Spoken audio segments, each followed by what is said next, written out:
আমি চিন্তা করলাম কি করব, কোন দেশে যাওয়া যায়, কোথায় কি করা যায়। অনেকে অনেক জায়গায় গেল, অনেক কিছু করলো, কিন্তু আমি মালয়েশিয়া কি খুব ভালোবেসে ফেললাম।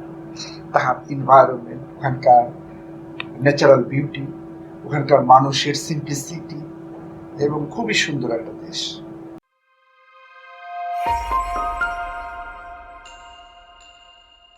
মাস্টার্স যেহেতু আমার রিসার্চ বেসড মাস্টার্স ছিল, তো আমাকে প্রচুর ওই দেশে যে আমি একদম সাগরের মধ্যে পড়েছি যে কিভাবে রিসার্চ করতে হয়।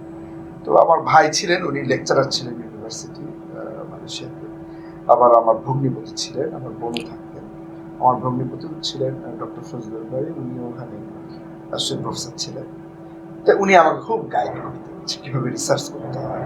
বাসায় বসে দেখা যাচ্ছে সন্ধ্যার পরে বা ঈশার নামাজের পরে বসে কম্পিউটার অন করে আমাকে দেখাই দেন এইভাবে পড়তে হয়, এইভাবে কাজ করতে হয়, এইভাবে প্রবলেমগুলো ফাইন্ড আউট করতে। উনি খুব ভালো রিসার্চার। হ্যাঁ, তো উনি আমাকে গাইড করতে, আমার ভাই ছিলেন গাইড করতে। তো এইভাবে আস্তে আস্তে রিসার্চের ইয়েটা বুঝে ফেলি। তারপরে ওইসব দেশে কোনো একটা ল্যাবে গেলে ওদের ল্যাবের যে এনভায়রনমেন্ট, ওটা আসলে রিসার্চ শিখায় দেয় যে কিভাবে রিসার্চ করতে হয়, কিভাবে পেপারগুলো পড়তে হয়। ওখানকার এনভায়রনমেন্ট আসলে একটা রিসার্চ রিলেটেড, যার কারণে ওইসব এনভায়রনমেন্টে গেলে নিজেকে তখন গড়ায় নেওয়া যায়।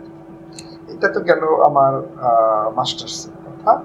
তারপরে যখন মাস্টার্স শেষ করে আমি চিন্তা করলাম কি করব, কোন দেশে যাওয়া যায়, কোথায় কি করা যায়। অনেকে অনেক জায়গায় গেল, অনেক কিছু করলো, কিন্তু আমি মালয়েশিয়া কি খুব ভালোবেসে ফেললাম।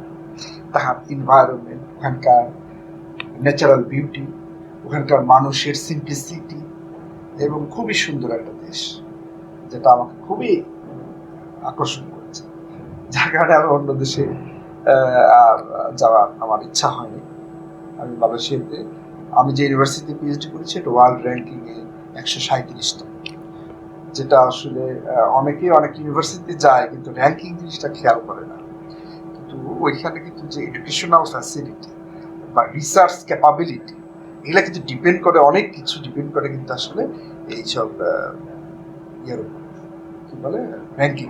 হ্যাঁ, তো আমার ইউনিভার্সিটিটা ছিল 137তম, খুব ভালো ইউনিভার্সিটি। আমার সুপারভাইজারও খুব ইন্টেলিজেন্ট পার্সন, এখনো তার সাথে আমি রিসার্চ করি।